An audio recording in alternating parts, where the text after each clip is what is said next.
Welcome to another deep dive. Today, we're going to be going back to ancient Egypt. Okay. We're going way back to the time of pyramids and pharaohs, Mm-hmm. but get ready to see it in a whole new light because we're going to be digging deep into ancient Egypt's origins, I'm ready. using this historical account as our guide. All right, let's do it. What's really captivating about this era, Yeah. like around 3000 BCE, So this is that we're witnessing a civilization being built from the ground up. Yeah, you know what's interesting about that time period is that you've got about 1 million people Right. living along the Nile, and there's no pharaoh yet. It's just two separate kingdoms, Upper and Lower Egypt, Oh, right. and they've each got their own distinct culture. It's so hard to imagine Egypt before the pharaohs. What were those early settlements even like? I mean, these settlements were really laying the groundwork for everything that Egypt would become. Okay. They were developing agriculture, Hmm. they were coming up with trade routes, Wow. they even created a calendar based on the stars. That's incredible. Yeah. They really were building a civilization from scratch. Mm-hmm. So how did these two separate kingdoms eventually unify into the Egypt that we know today? Well, that's where a really pivotal figure, King Narmer, enters the picture. Okay. He's the one that's traditionally credited with unifying Egypt. Okay. But how he did it is a bit of a mystery. Okay. On the one hand, we've got this thing called the Palette of Narmer, which is basically a piece of ancient Egyptian propaganda. And it very vividly depicts Narmer conquering his enemies and uniting these two kingdoms through what looks like a pretty violent campaign. So a powerful image. Yes. But you said there was a mystery. Yeah, when archaeologists look at the evidence from this period, it gets a little more complicated. Okay. Discoveries at Abydos and Heracompolis suggest that there was a much more gradual merging of cultures, Interesting. possibly even peaceful and something that happened over generations. So which one was it, a violent conquest or a peaceful integration?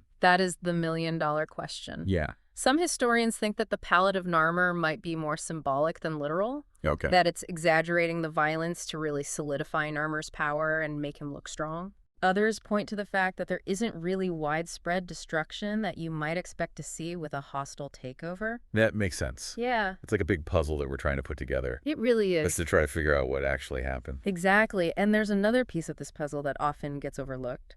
What's that? The economic factors that might have been driving this unification. Oh, tell me more. Well, at this time, the Near East was incredibly wealthy. Right. And the most efficient way to get to all that wealth Right. was through the Nile Delta, Okay. controlled by Lower Egypt. Right.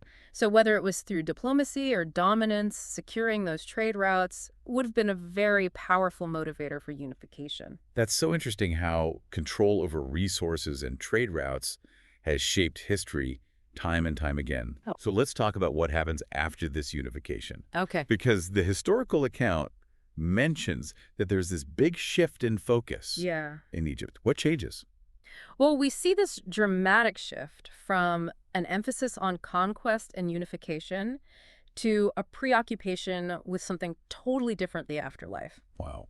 And this shift marks the move from the pre-dynastic period to the dynastic period, which is marked by the rise of the pharaohs. It's not just about ruling in this life anymore. Right? It's about ensuring a glorious afterlife. Yeah. And that's where we get to the pyramids. I Right, 'cause did. Nothing says I'm obsessed with the afterlife like building a giant tomb that you can see from space. You're totally right. But before we get to those architectural marvels, Okay. it's important to understand how significant this shift in focus really was. The pharaoh wasn't just a king anymore. Yeah. He was seen as a divine ruler, a god on earth. Right. And this belief in the pharaoh's divine status and connection to the afterlife had a huge impact on everything, Wow. from art and architecture to their religious practices and even their social structure.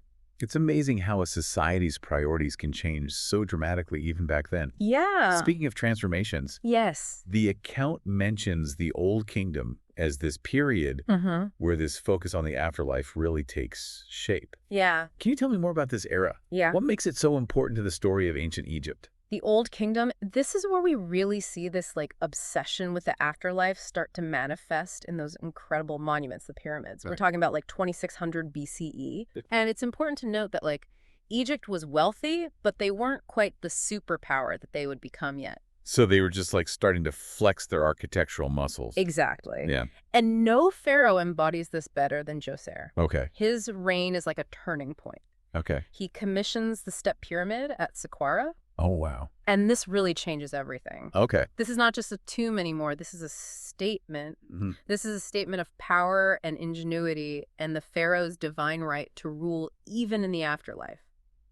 It's hard to imagine someone just looking at a pile of rocks and thinking, let's build a giant staircase to the heavens. Right. Like, what inspired this? Well, Djoser's vizier Imhotep deserves a lot of credit here. Okay. This guy was like the Leonardo da Vinci of ancient Egypt. Why? Oh, He was an architect, engineer, physician, astronomer, multi-talented. a true polymath.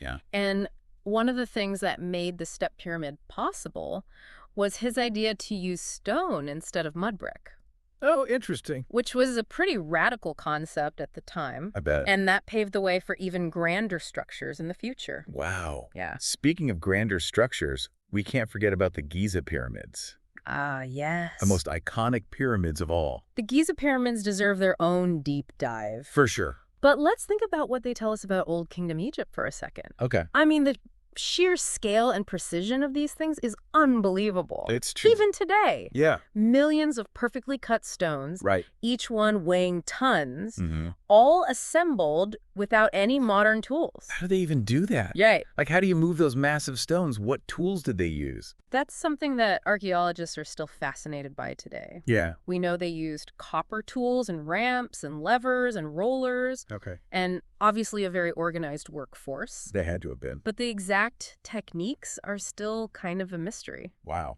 And I think beyond just the engineering marvel, Yeah. the pyramids tell us so much about Egyptian society. Like what? We're talking about the pharaoh's absolute power, Okay. the importance of the afterlife, Mm-hmm. this incredible level of organization and resource You management. must have taken to pull something like that off. Absolutely. Yeah. It's really incredible. They're like time capsules, They really are. offering us a glimpse into the beliefs and values of a civilization from thousands of years ago. Totally. But as we've seen throughout history, even the most powerful empires can decline. That's true. What were some of the factors that led to the fall of the Old Kingdom? Well, it wasn't just one catastrophic event. Okay. It was a whole bunch of things. Okay. It started subtly around 2500 BCE Okay. during the reign of Isirkaf. Kusirkaf. Yeah, he made some changes that at the time probably seemed really small, Oh, but they slowly chipped away at the pharaoh's absolute power. interesting how these small things can have a huge impact. Yeah, and we see during this period a rise in the influence of nomarchs. Nomarchs, remind me who those are again. Of course. Yeah. So nomarchs were local governors. Okay. They ruled different regions or provinces of Egypt. Okay. And before this time, they were pretty much totally subservient to the pharaoh. Right.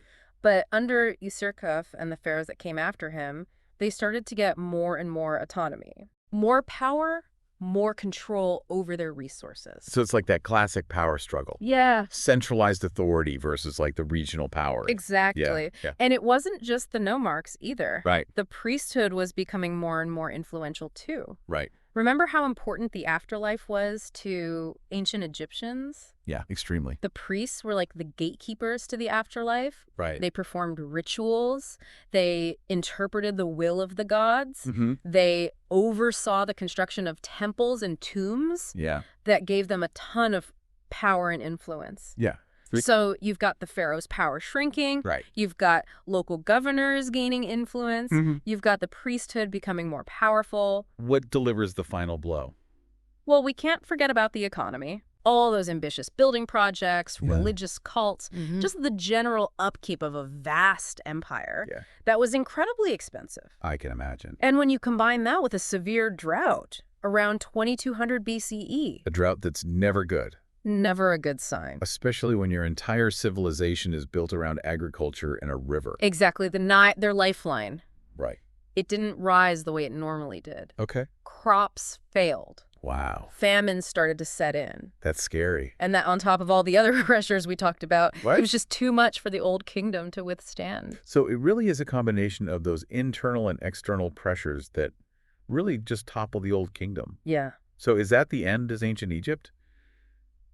So the Old Kingdom collapses, but that doesn't mean ancient Egypt is over, does it? Oh, not even close. This is just the end of the first chapter. Okay. The story of ancient Egypt keeps going with the Middle and New Kingdoms. Wow. We're talking new dynasties, foreign invasions, powerful queens, Right. iconic pharaohs like Akhenaten, Tutankhamun, Ramesses the Great. It sounds like things are about to get really interesting. It's going to be wild. It's amazing to me how much there is to learn about ancient Egypt. Right. Even beyond just the pyramids and the Sphinx. Every time we make a new discovery, it just adds another layer to our understanding of this incredible civilization. Yeah. We've obviously only scratched the surface today. Right. But hopefully you have a better sense now of how this civilization went from a bunch of little settlements to a unified kingdom. Yeah, absolutely.